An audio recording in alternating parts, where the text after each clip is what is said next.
Значи, почитувани наши пријатели, сестри, браќа, роднини од Македонија, од Скопје. Во моментов групава која што ми е присутна пред камерите е од Скопје. Тоа е сестра Татјана, сестра Марија, еве ми ја сестра Живка. Да.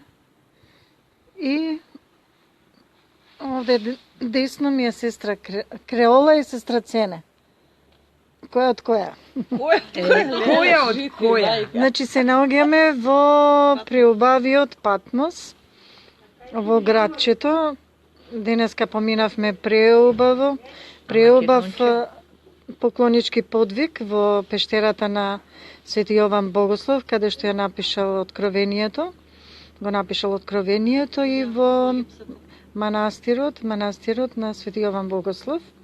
И сега со сите импресии уживаме во убавите амбиенти и доживувања од на нашиот хотел. пат. Да. Голем поздрав. Еве Марија, да прашаме како си поминуваше овие денови на поклоничкото патување. Овие денови поминавме, многу чудени се случија и навистина не се опишува со зборови. Немам зборови. Многу добро поминавме и исто како во Украина кога бевме, исто и сега така се чувствуваме као да ни се случија премногу убави работи што не ги очекувавме, што не се ни надевавме, подобро што се надевавме поминуваме. А може да им појасниш за солзењето на иконата на Пресвета Богородица? Сестра Живка ќе се надобра. Да, ајде сестра Живка, може да ми придеш на екранчето овде напред? Оди сестра Живка. Значи, не бевме на островот Андрос, Тинос, сега сме на Патмос. Меѓу сите три острови имавме таа благодат и убавина да бидеме и на островот Сириос. Сега на островот Андрос посетивме два велелепни манастири, исихастички. Тоа е посветен едниот на Света Марина, а другиот на Свети Никола. Во Свети Никола има многу мироточиви икони, меѓу кои Јанисеевата ружа. И бевме прекрасно дочекани од братството со голема љубов. Меѓутоа ни се случи едно чудо. Иконата на Пресвета Богородица почна да плаче, да солзи. Ние сите тоа го доживеавме, го видовме и плачевме сите ние заедно со неа. Еве сестра Живка, малку ќе ви долови од тој момент на солзење на Пресвета Богородица. Добро вечер. Фала му на Бога што ни удостои за ова патување кое го мечтаевме веќе 8 година и ми се оствари. Уште на првото патување, уште првиот ден во Андрос се случија многу убави работи. Значи, пречекот беше, иконата не пречека на влезот во црквата. Само што влеговме не помина 5-10 минути, не повикаа дека почнала да плаче. Сите приидовме на иконата, солзите тече од незините очи. Како незините очи што течеа, така почнаа и нашите солзи да течат. Не можевме да си веруваме од зидот, од фреската, од она најсветото, од Богородица што најмногу не сака, нешто сака да ни каже преку солзите. Сите си размислувавме што се тие солзи, дали солзи радосници, дали сакаше нешто да не предупреди, зашто на нашата група баш тоа и се случи, и полека стивнаа незините солзи. Влеговме внатре да се поклониме на многу светии, така да имаше мошти од повеќе светители. Повторно на одењето, од кога се заврши поклонувањето, молитвите, пред да си одиме на испраќање, повторно Мајка Богородица почна да плаче. Тука веќе ние сите подклекнавме и значи стварно нешто се однесуваше, некоја порака што сака да ни ја каже. Посебно ние мајките имаме големи задачи кон децата да ги воспитаме, да дојдат сите во црквите, така да дека вистина постои Господ, а ново патување на вистина многу работи видовме и после тоа солзено течење и благодарна на Мајка Богородица за тоа. Она најубаво знае зошто и како е тоа. плачењето. И така, јас сум презадоволна. Да, И да кажеме во манастирот посветен на Света Марина, за чувството на љубов, Да.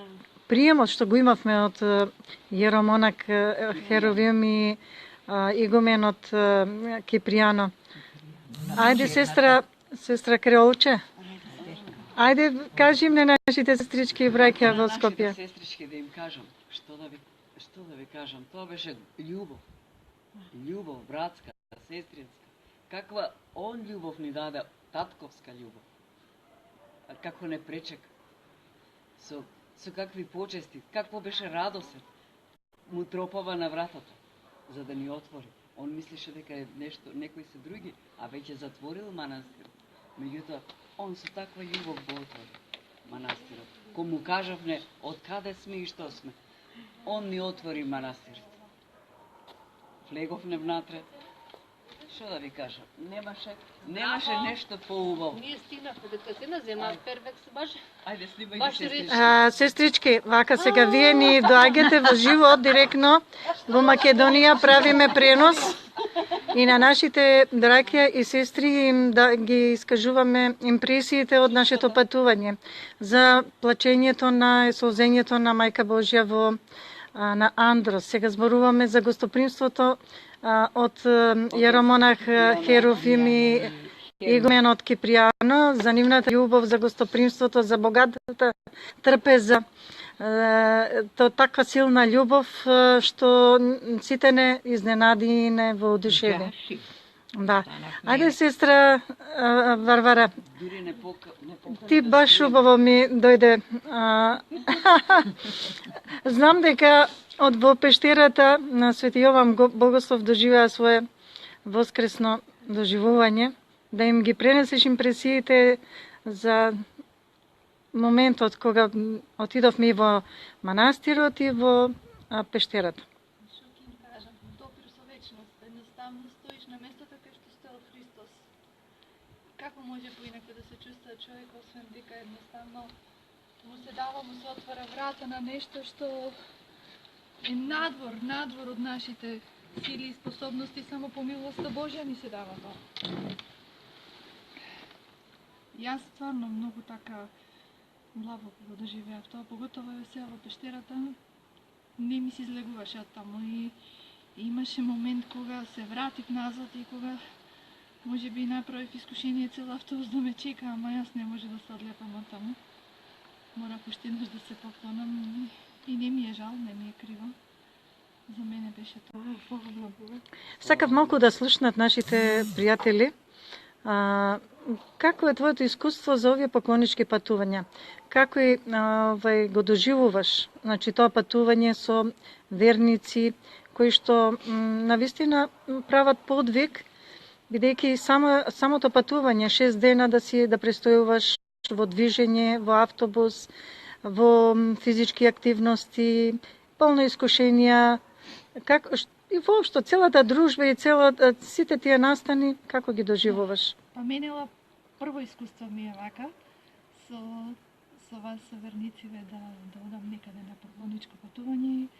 Можам да кажам дека секаде се чувствува благословото од Отецот, од Спартени, и оно што мене стварно многу ми значи, благословот од Мајката Божја, како секаде буквално да не прима, да не поздравува, да не пречекува, да не посетува со благодат, сегде беше така. И во Свети Никола манастирот, и вамо Света Марина, и во Нина Тинос, мислам, и тоа беше за мене до коска вака, не ме раздрма. И сега исто. Значи, цело време чувствувам како да сме под закрила Божја, како некој друг отстрана да ги реди сите работи, и ние едноставно само го следиме тоа. И имаше многу моменти во кои што ни се покажа дека ако една или две работи поинаку сме направиле, дека ништо од сето тоа не може да биде како што треба. Значи, малку да сме се поместиле во плановите и можело да биде сосема поинаку. И тоа ми покажа дека стварно некој друг го осмислува сето ова, некој друг не води. И за нас тоа е баш буквално, ние сме како баш на некој буквално како да ни го отвара патот. Ние само одиме по него. И што да кажам, Божјо чудо, за мене цело ова патување ми е Божјо чудо. Голема милост Божја. А и за нас е голема чест што вие не дружите. Вие сте ни друго светило на патот. Анастасија, сестра и отецот. Така, да. семејството. Штета што не се тука и Да. малку и нив да ги уклучиме. Преубаво. Да. Јас пак ќе кажам Сестра дека Лилјана, сум баш почестена што сум со вас на ова патување. Патувањата се многу благодетни кога имаме со нас свештени лица и сестри како вас,